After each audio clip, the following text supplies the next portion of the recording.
Students, this is Radhika गौर और जैसा कि आप जानते हैं अभी हम अपना चैप्टर नंबर 2 दैट इज बहुपद के बारे में डिस्कस कर रहे हैं। तो देखिए बेटा, हमने अभी तक तीन सेशन इसके कर लिए हैं, ठीक है।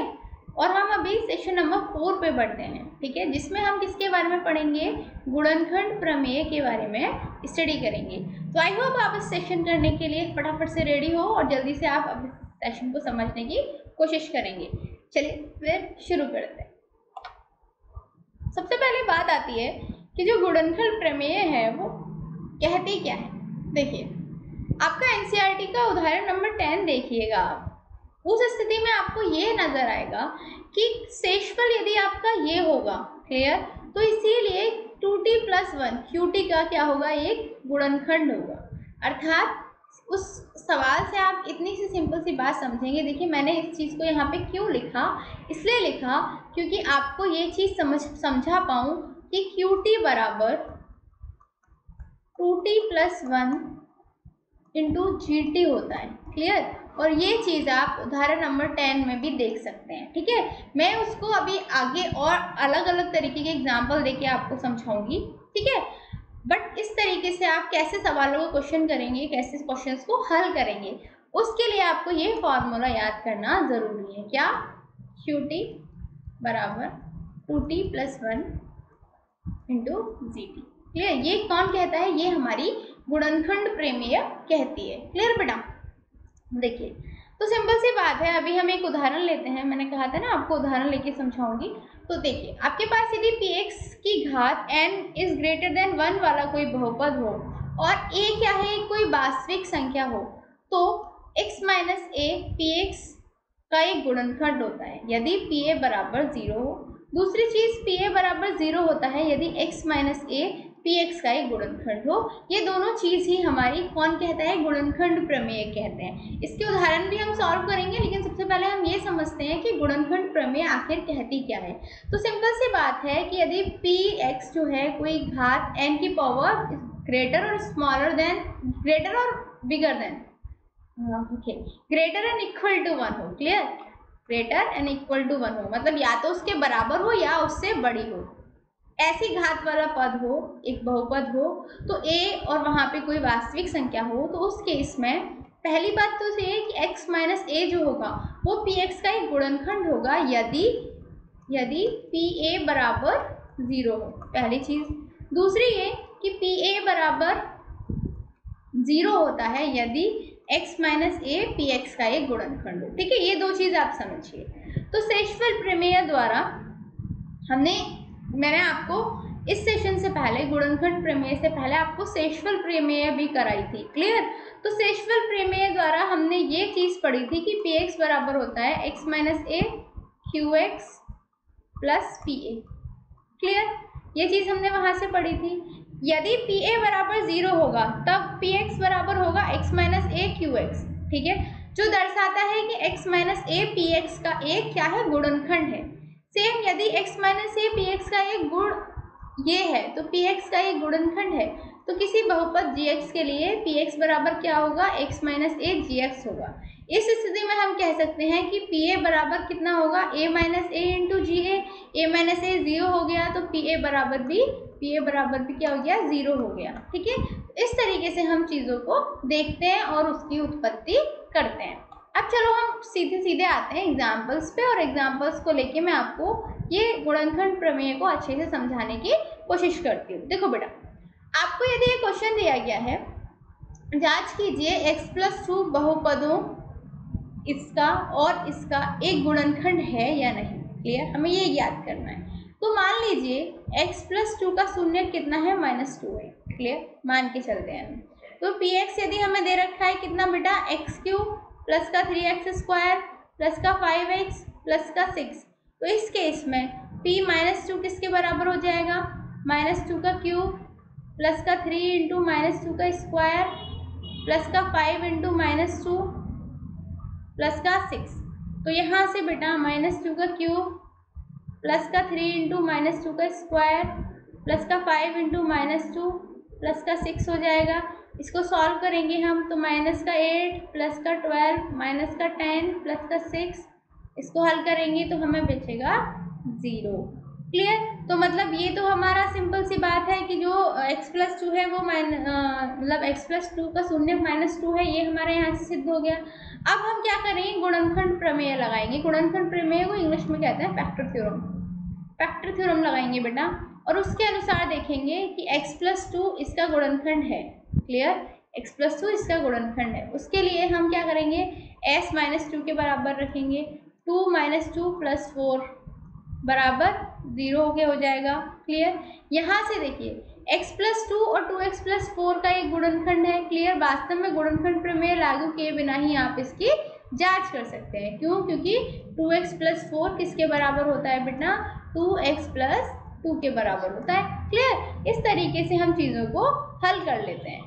कोई कंफ्यूजन नहीं? समझ में आया? ऑब्वियसली आया होगा। अगला सवाल देखिए।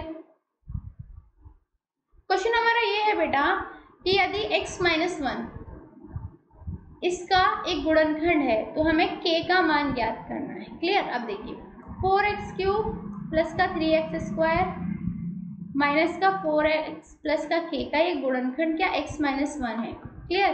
तो P1 फाइंड करेंगे। P1 फाइंड करेंगे 0 के बराबर आएगा। 0 के बराबर आएगा तो पहले P1 हम फाइंड करें। इतना हमारा P1 हो गया, इसको 0 के बराबर रख देंगे। जब P1 को 0 के बराबर रखेंगे तो यहाँ से हमारा k का हमें मान मिल जाएगा। कितना मिल जाएगा, -3। तो इस तरीके से हम इस सवाल को हल कर पाए। अगला सवाल देखिए बेटा क्या कहता है। अगला सवाल हमारा कहता है मध्य पद को विभक्त करके तथा गुणनखंड प्रमेय का प्रयोग करके। क्लियर। हमें इसके गुणनखंड का प्राप्त करना है, गुणनखंड प्राप्त करना है। क्लियर। तो मध्य पद को विभक्त करके यदि हमें ऐसी संख्याएं, दो संख्याएं p और q ज्ञात कर सकते हैं जिससे p + q7 हो और p × q7 हो। सिंपल सी बात है। हम स्प्लिटिंग मिडिल टर्म में क्या करते हैं बेटा, स्प्लिटिंग मिडिल टर्म 9th में आपने पढ़ा होगा। सॉरी 9th तो आप है ही, आपने 8th में भी पढ़ा होगा। क्या करते हैं, हम कोशिश ये करते हैं कि p + q भी मिडिल टर्म के बराबर आए। दो ऐसे नंबर लेते हैं कि p + q मिडिल टर्म के बराबर आए और p × q। क्लियर। ये हमारे किसके बराबर आए, ये हमारा जो c है उसके बराबर आए। क्लियर। इस तरीके से सॉल्व करेंगे हम कि p + q 17 के बराबर आए और p × q 30 के बराबर आए। क्लियर। तो हम गुणनखंड प्राप्त कर सकते हैं। अब 30 के हम कुछ गुणनखंड युग्मों को ऐसे ढूंढेंगे कि उनका जो सम है वो 17 के बराबर आए। तो देखिए 1 और 30 के कितने युग्म होंगे, 2 और 5, 1 और 30 होंगे, 3 और 10 होंगे, 5 और 6 होंगे। बताओ 5 और 6 कितने के बराबर होते हैं, 11 के। 10 और 3 कितने के बराबर होते हैं, 13 के। ठीक है। 1 और 30 कितने बराबर होते हैं, 31 के। बस 5 और 2 वो ऐसे टर्म है जिनका सम 17 के बराबर आएगा। तो हम मिडिल टर्म को स्प्लिट कर देंगे, किसमें, 5 में, 15 में और 3 में। क्लियर। तो हम 15 में और 2 में, सॉरी। इस तरीके से 6x² प्लस का 17x प्लस 5 को हम लिख लेंगे 6x² प्लस का 2 + 15x प्लस का 5। अब इसको अंदर मल्टीप्लाई करेंगे तो हमारा ये मिलेगा। क्लियर। अब हम क्या करेंगे, कॉमन निकाल देंगे। कॉमन निकाल देंगे तो हमें एंड में मिलेगा 3x + 1 और 2x प्लस का 5। क्लियर बेटा। इस तरीके से हमने गुणनखंड कर दिए। अगला सवाल देखिए। मान लीजिए हमें गुणनखंड प्रमेय की सहायता से इसके गुणनखंड करने हैं। क्लियर। वहाँ पे हमने क्या किए थे, स्प्लिटिंग मिडिल टर्म का इस्तेमाल करते हुए गुणनखंड कर दिए थे। यहाँ पे हम गुणनखंड प्रमेय की सहायता से गुणनखंड करेंगे। तो हम मान लेंगे कि जो पी वाई है वो ये है, तो पी वाई ये है तो पी वाई ये भी हो। ठीक है। हम जानते हैं कि कोई भी अचर पद ए बी होगा तो ए बी बराबर कितना होगा, 6 होगा। क्लियर। तो पी वाई के गुणनखंड प्राप्त करने के लिए हम 6 के अखंड गुणनखंड ज्ञात करेंगे तो हमें 2 गुणनखंड मिल जाएंगे। यहाँ से हमने स्प्लिटिंग मिडिल टर्म करा। ठीक है। y - 2 पी वाई का क्या हो गया, एक गुणनखंड हो गया। यहाँ से p3 निकाल लेंगे, p3 0 के बराबर हो जाएगा। तो y - 3 भी क्या हुआ, इस समीकरण का एक गुणनखंड हुआ। यहाँ पे y - 2 क्या था, इसका गुणनखंड था। तो हम कर सकते हैं कि y² - 5y + 6 के 2 गुणनखंड क्या हो गए, y - 2 हो गया और y - 3 हो गया। क्लियर। इस तरीके से हमने इसके गुणनखंडों को याद कर लिया। अब बताओ इसमें कोई कंफ्यूजन ऑब्वियसली नहीं होगी। हमने सिर्फ P2 निकाला और P3 निकाला। कैसे निकाला कि हमने गुणनखंड करके देखे 6 के 1 2 3 होते हैं, 2 और 3 के यदि एक दूसरे से इंटू करेंगे 6 आएगा, वही हमें चाहिए। स्प्लिटिंग मिडिल टर्म में हम यूज करते थे। क्लियर? P2 P3 दोनों 0 0 के बराबर आ गए, तो दोनों ही क्या हुए, इसके गुणनखंड हुए। अब देखिए बेटा एक्सरसाइज पे आते हैं। कुछ क्वेश्चन यहाँ से भी हम हल करने की कोशिश करेंगे। बताइए कि निम्नलिखित में किस बहुपद का एक गुणनखंड x+1 है। तो देखो एक सवाल आपका ये है, दूसरा ये है, 3 4 4 सवाल है। मैं आपको 2 करा दूंगी, ठीक है। पहला सवाल देखिए, x³ प्लस का x² प्लस का x प्लस का 1। क्लियर? अब यहाँ पे x+1 बराबर 0 रखेंगे तो x बराबर आ जाएगा -1। तो p-1 रख के देखते हैं। जब p-1 रखेंगे इसमें तो -1 का क्यूब हो जाएगा, प्लस -1 का स्क्वायर हो गया, प्लस -1 प्लस का 1। सॉल्व करेंगे -1 प्लस 1 -1 प्लस 1 कैंसिल हो जाएंगे, 0 के बराबर आ जाएगा। p-1 0 आ रहा है, इसका मतलब क्या हुआ कि x+1 ये जो समीकरण जिसका दिया हुआ है इसका गुणनखंड है। क्लियर? थर्ड वाला देखिए, सिंपल सी बात है बेटा। सवाल को हल करने में आपको सिर्फ ये करना है कि p∞ निकालना है। यदि p-1 आ रहा है मूल तो वो 0 आना चाहिए, यदि मूल 2 आ रहा है तो p2 0 आना चाहिए। यदि ऐसे आ जाए तो गुणनखंड है, वरना नहीं है। अब सपोज करो px दे रखा है आपको,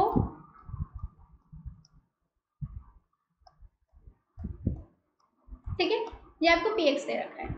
x+1 0 है या नहीं हमें ये निकालना है। x की वैल्यू -1 आ जाएगी यहाँ से। क्लियर? अब हम इस गुणनखंड में p-1 निकालेंगे तो ये हो जाएगा -1 का 4 -1 क्यूब -1 स्क्वायर, ये हो जाएगा -1 प्लस -3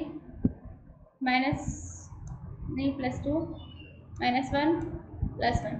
क्लियर? जब आप इसको हल करेंगे, सॉरी ये भी 3 है बेटा, जब आप इसको हल करेंगे तो आपको क्या मिलेगा, आपको मिलेगा 1। मतलब p-1 0 के बराबर नहीं आया।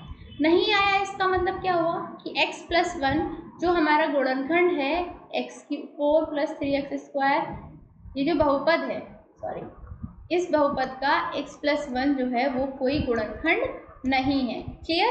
क्यों नहीं है? क्योंकि p-1 इसमें 0 के बराबर नहीं आया। सिंपल सी बात है। अगला सवाल देखिए, फोर्थ वाला भी मैं आपको कराती हूँ, है ना। तो देखिए यहाँ पे आपको px बराबर दे रखा है x³ माइनस का x² माइनस का 2 प्लस √2x प्लस का √2। क्लियर? यहाँ पे x+1 बराबर 0 रखेंगे तो यहाँ से x बराबर -1 आ जाएगा। शेषफल प्रमेय के अनुसार आप इसको सॉल्व करेंगे, आपको वैल्यू मिलेगी 2 √2। हमने यहाँ पे भी देखा कि p-1 0 के बराबर तो नहीं आया, 0 के बराबर नहीं आया तो सिंपल सी बात है कि x+1 जो है वो इस बहुपद का गुणनखंड नहीं होगा। यदि p-1 0 के बराबर आ जाता तो गुणनखंड होता, बट क्योंकि p-1 कितना आ रहा है, 2 √2 आ रहा है, इसीलिए x+1 हमारा जो समीकरण है इस समीकरण का गुणनखंड नहीं होगा बेटा। क्लियर?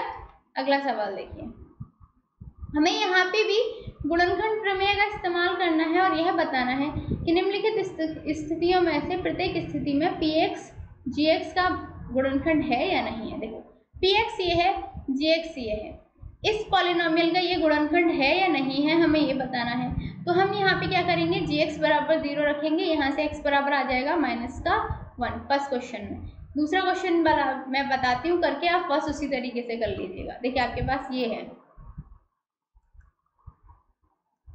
ठीक है,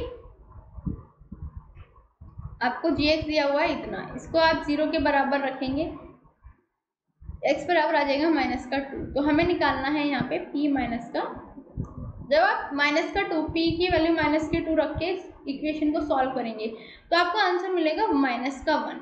अब ये बताइए क्या -1 0 के बराबर है, p-1 0 के बराबर आया, सॉरी p-2 बेटा नहीं आया, कितने के बराबर आया, -1 के बराबर आया।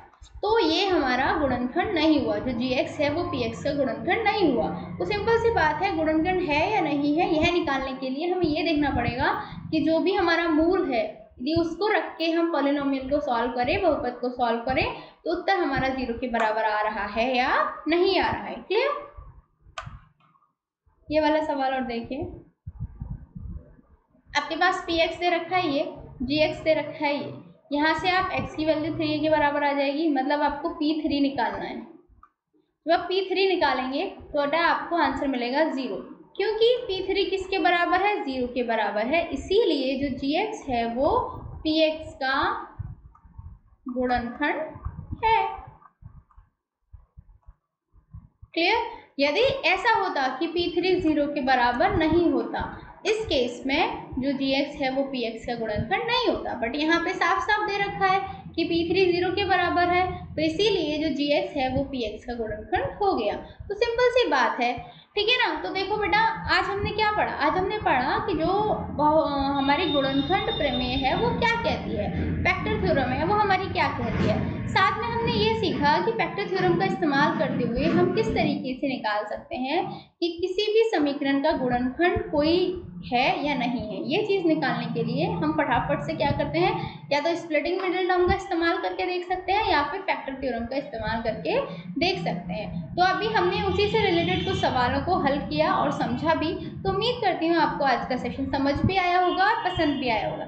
चलिए मिलते हैं अगले सेशन में, तब तक के लिए शुक्रिया एंड गुड बाय।